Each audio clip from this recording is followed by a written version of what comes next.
It's time for House to Home on your radio. House to Home, where you'll hear from local people who turn houses into homes across the inland Northwest, and how you can too. House to Home is brought to you in part by your friends at Rada Paint and Avista. Here's your host, Clyde Haase.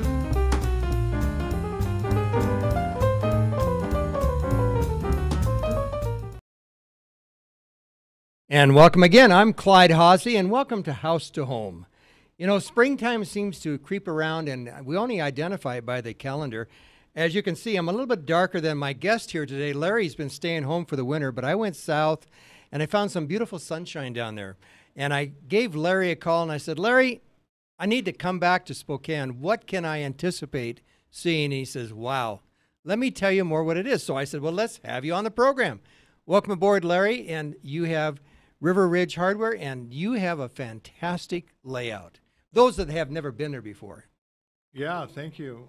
It's on the corner of Garland and Driscoll, 2803 West Garland, and right. It's been there 30 years. It's a nice little establishment. You know, when I walked in yesterday and I was looking for Larry, and of course, guess what, folks? He was out to lunch.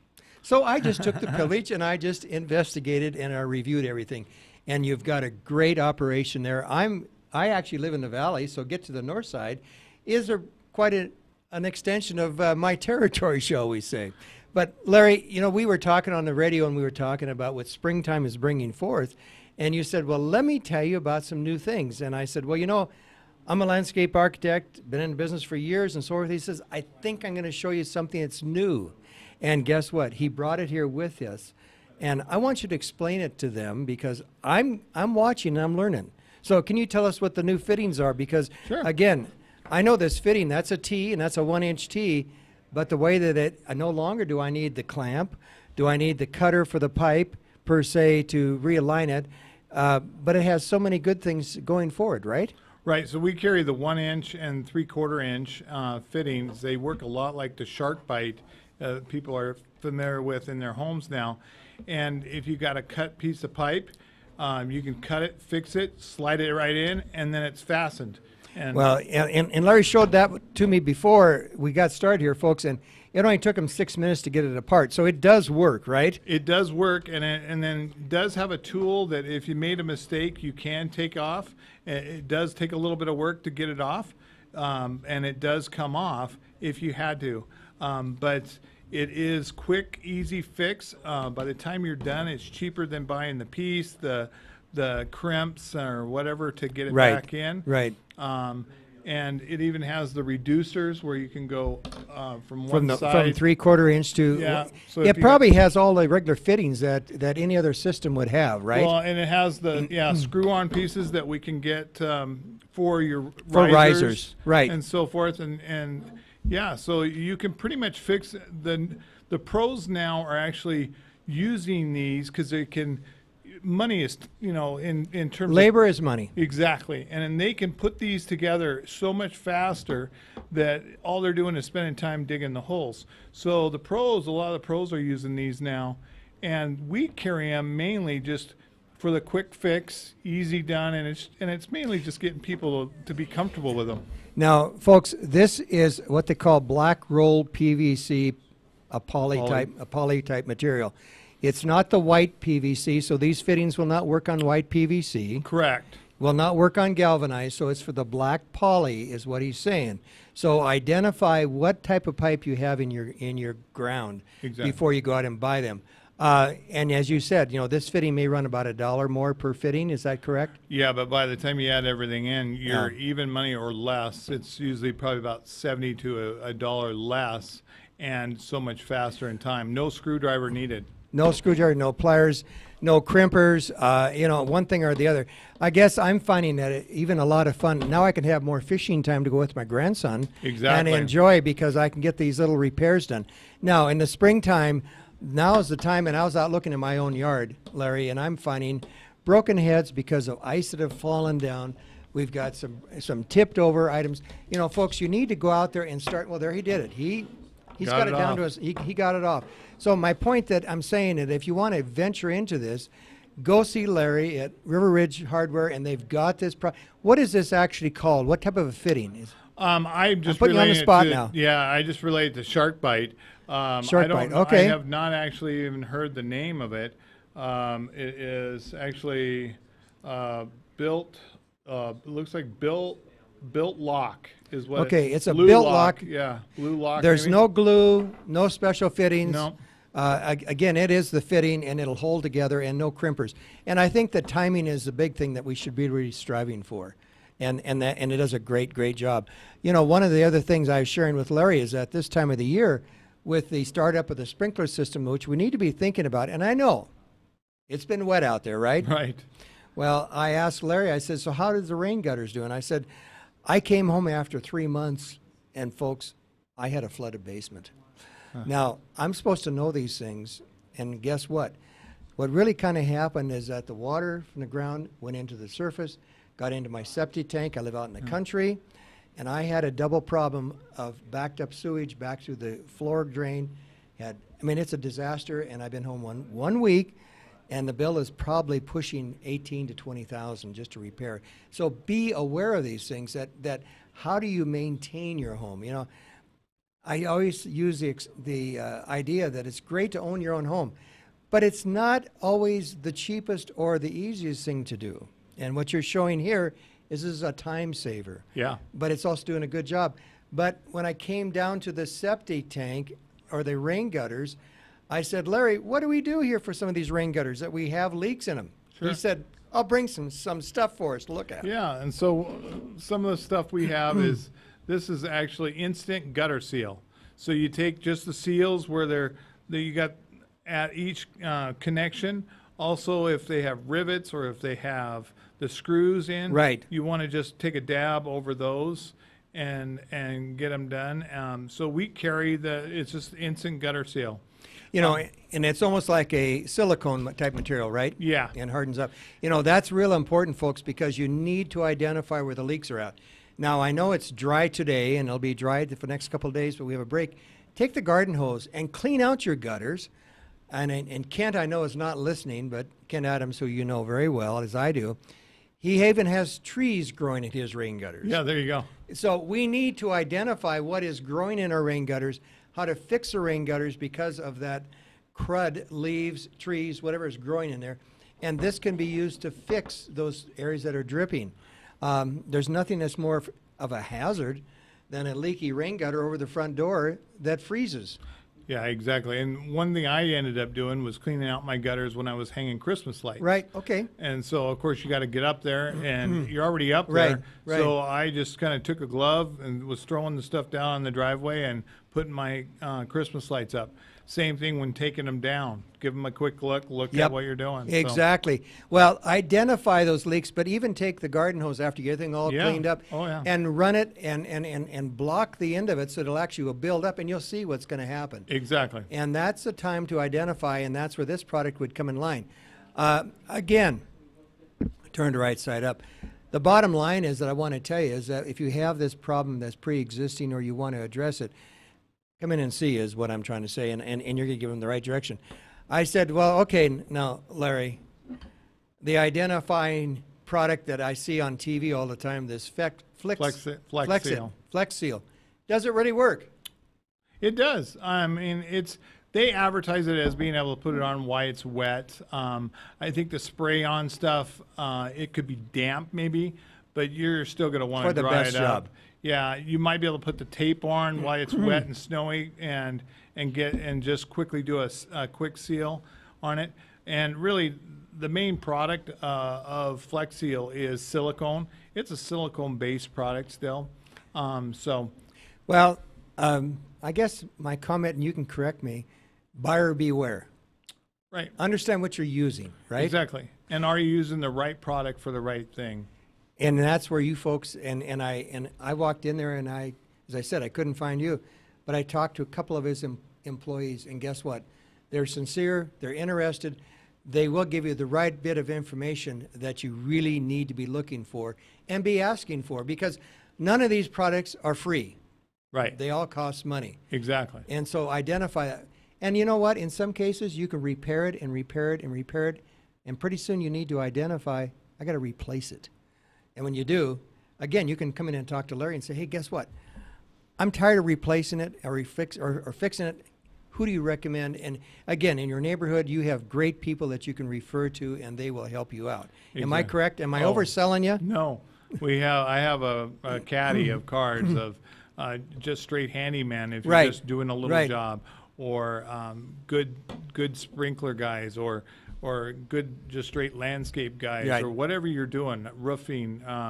And so, we try to keep quality cards of quality people that we know that are in the neighborhood. Well, good information at River Ridge Hardware. Now, I want to finish up with the rain gutters, because when we come back, we're going to be talking about another item that is very important, and you got part of the information right here. But on rain gutters, folks, you've got to get the water away from the foundation of the home. Oh, yeah. I don't care where you live. Oh, I got good drainage. I don't care. Get the water away from the foundation. The water comes down to the bottom. It empties out. You've got to carry this out into the yard. Get it away. And one thing, make sure it's flowing away from the home, not back to the home. So you got to make sure the ground is sloping that way. And here again, I've seen some rain gutters, folks, that have been right up next to the steps or the sidewalk. You've got to watch what you're doing, where you're putting it in. It's most important. And you can set them up. You usually have two different sizes at the end of the rain gutters, either a 2-inch or a 3-inch approximately. And you can get special clamps to fit onto them, a coupling, screw them on, run it out there. When it gets done raining, you can disconnect them, put them back. Do they still have that flex one that flexes with the... We do. We actually have it that rolls out. Right. I almost grabbed that today, and you can set it on the end, and it just flows out when it's the flowing, water is and going comes out. back in. The only problem you have with that one in the wintertime, folks, it does freeze up. Exactly. It won't do either. So understand what you've got, ask questions, and be involved in it. We're going to come back, and I shared with you my personal problem I had of the wet spring and the septic tank and the drain field. And I want to share with you, and we're going to talk about this because I need to find more out about that septic tank system. And that's out in the country. So let's take a quick break here, Larry. Let's come back and talk about our next great subject. And so join us here in about a few minutes, and we'll be right on back and share with you. Thank you. Thank you. See you tomorrow night, and thanks again for taking care of the painting. I got this. Bye.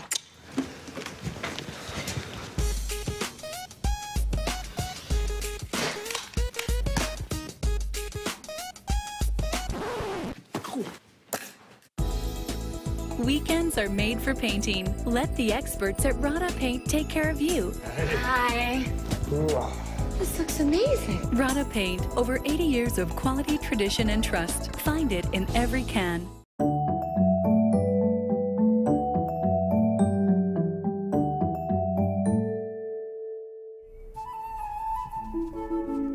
To find the right home for you, you'll work with your realtor to compare the properties you're interested in, analyze the market, and figure out a reasonable offer price.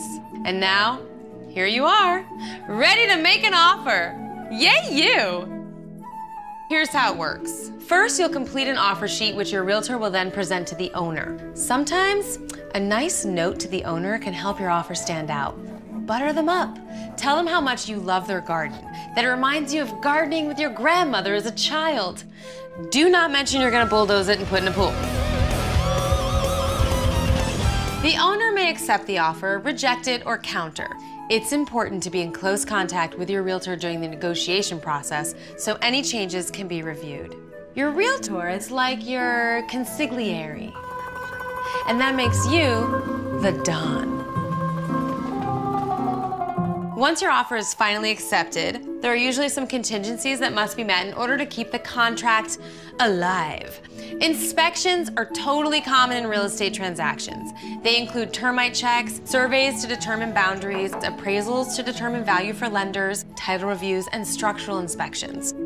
This stuff is mind-numbingly fascinating. But you know what's even more fascinating? Actually getting your new house. To help you be safe, Washington state law requires you to call 811 2 full business days before you plan, for example, to dig, drill, plow, pull from, or pound anything into the ground. Be prepared to provide the operator with the correct address, cross street, and a description of your work. You must mark the dig area with white paint. The operator will inform you of the utilities notified of your impending excavation. Wait for all their marks. Be safe and dig with care.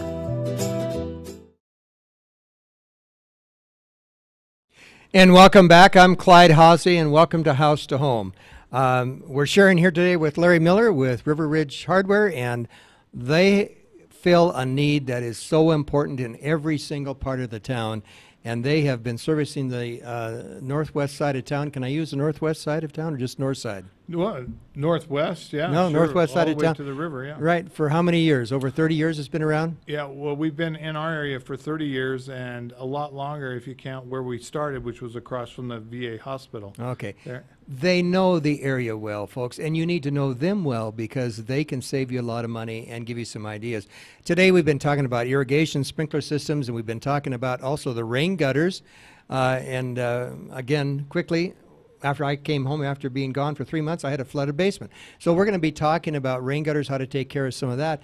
And the bottom line is that one of the things that we forgot to mention was heat tape around some windows, and even if you have a rain gutter that really freezes up, you can even put this rain gutter heat tape inside, and it'll even work well with that, right? Yeah, keep things dripping down so Right. it doesn't dam up on your roof and cause, flow going backwards. The bottom line is we got to keep that water flowing. Exactly. Okay, yep. so that's bottom line. Keep Yep. it. So heat tape can be used around some windows. I have it at my own home because the window, it just needs to have that be done. It just a lot Yeah. of extra moisture. So Exactly. we need to be talking about that.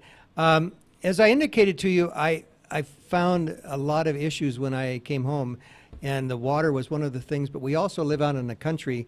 And I know not everybody has this issue, but you know, there's a lot of us that we need to listen because maybe our friends have a problem that may be coming up, and that is a septic tank. Our family's been gone except for the wife and I for over 30 years, and the bottom line is that how often do you drain the septic tank or have it pumped? Isn't really the use of what is being used.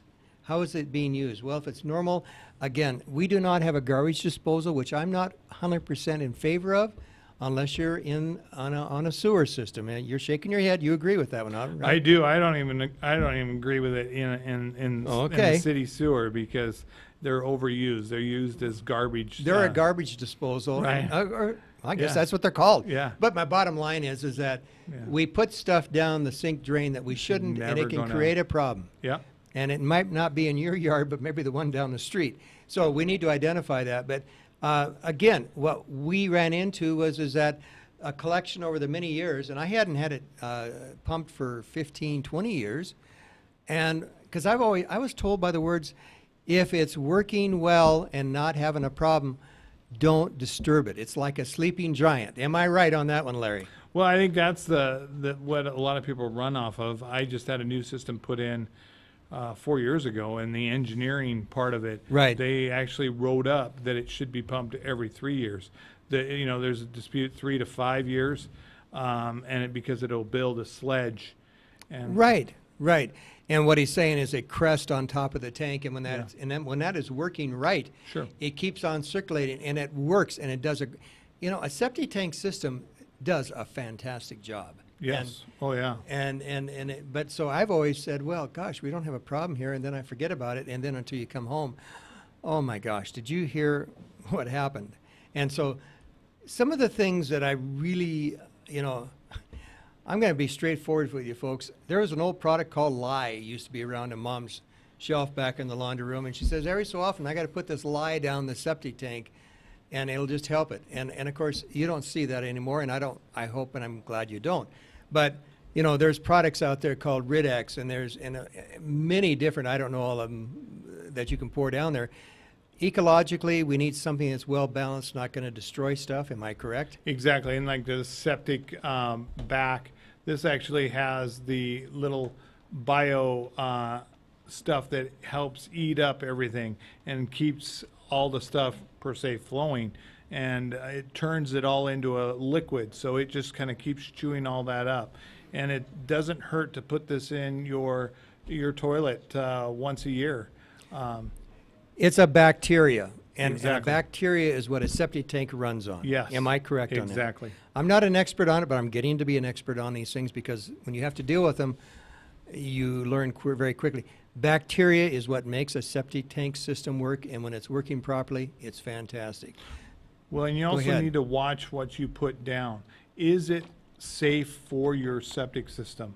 There are, you know, all kinds of products out there that will clean your pipes out, and it'll clean things out, but it's not necessarily safe for those little microisms that chew up stuff. And so you need to make sure, does it say septic system cleaner?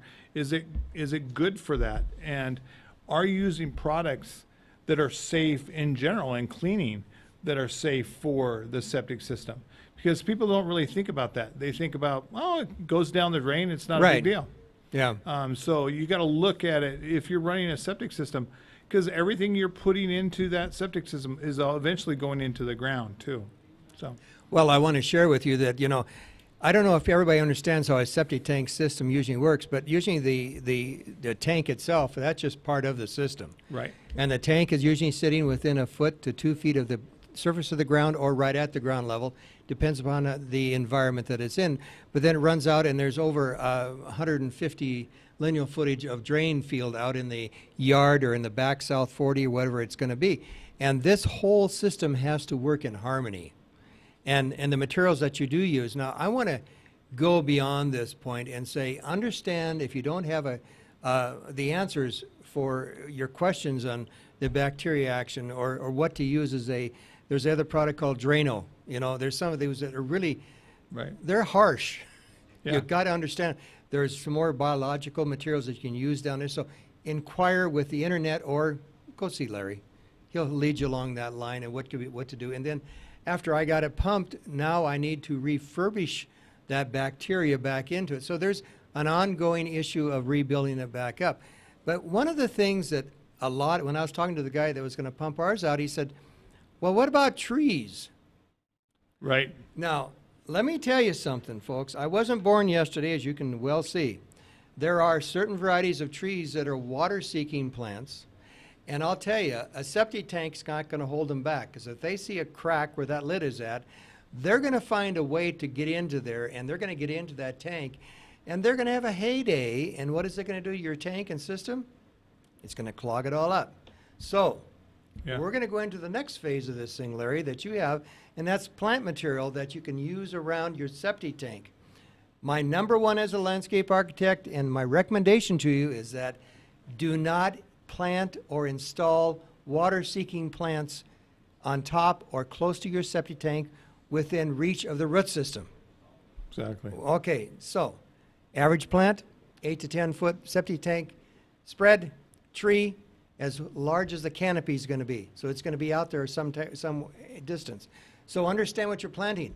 Plant material. I looked at some yesterday. A lot of good varieties. Some of the things, we've got a short time to finish it off, Larry. What do you recommend? What do you see happening this year? Any trends, plant material wise? Oh, no. Whatever you want, whatever you like. Yeah, we have it, multitude of different plants, but, as simple as my engineer wrote on mine, grass. I mean, have a grassy field, honestly, over your septic field, and put the trees, outside perimeter. Yeah, 25 feet or further away. But exactly. Well, and now as we are planting some spring-type trees and some plant material, Larry has a unique situation. The majority of his material comes from the local area. So again, we're not bringing in transplanted trees. We're using local plants that are hardened off in the Spokane area. I mean, let's be realistic. On the coast is where 99% of the plants are coming into Spokane from the coast. Sure. And that's why they're beautiful right now. And you're saying, well, mine don't look that way. Well, guess what? They're coming from the coast. They're that much further ahead of us. They're 2-3 weeks. So hardiness is one of the things that you're promoting. Varieties, you have knowledgeable people there, Larry. Oh, yeah. I noticed the materials that you have there. They're all good for our area. And I was looking around because I went to another national spot, and guess what? They were all brought in from Monrovia. Love them, good material, but guess what? Some of them aren't even hardy here. I don't know when since Jade and since Jasper become hardy to Spokane, but it doesn't do that well here. Right. Unless the things are changing. Climate warm up. Maybe that's or what are it you is. in a deer area that the deer love what you're planting, and you're just feeding them? Well, are you putting other plants that get rid of the deer and make them go somewhere else? Well, I did a talk here last Sunday, and it was to a point of saying, gee, what can I put out there that the deer like? And I said, nothing, rock. I said, Right. you know, when you get hungry, you'll eat anything, and deer are the same way. So don't have somebody tell you, well, that plant is 100% deer proof. Well, that may be his plant in his yard and his deer, but not in yours. Don't have any definite guarantee. I say if you have a fruit tree or some fruit tree you want it, and if you want to have the deer not bother it by rubbing it or eating on it, you can put rock around it. They don't like to walk on that. But beyond that, there's many things you can use. So, Larry, I want to say to you, and again, give us your address, phone number, and website, can you please? The address is 2803 West Garland. We're on the corner of Garland and Driscoll, just right in that Audubon Park area. Easy to get to. Phone number is 509-328-0915. And our website, which you're welcome to visit anytime, is, of course, www.riverridgehardware.com. Well, you know, with all that being said, folks, Larry's going to help you out. His staff is friendly. His prices are real. They fit into where you want to be. And I think the most important part you're going to get is that people that do care. And I want to say thank you for joining us Thank here you. today, Larry.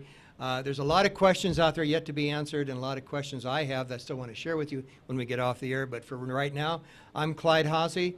Thank you for coming to visit us. And thank you, Larry, for joining us on House to Home. We'll see you next time. Thank you, Clyde.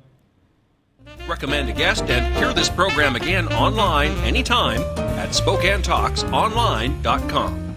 House to Home is brought to you each week by Avista and Rada Paint. You can turn your house into a home. We're here to help. Thanks for listening to Spokane Talks Online.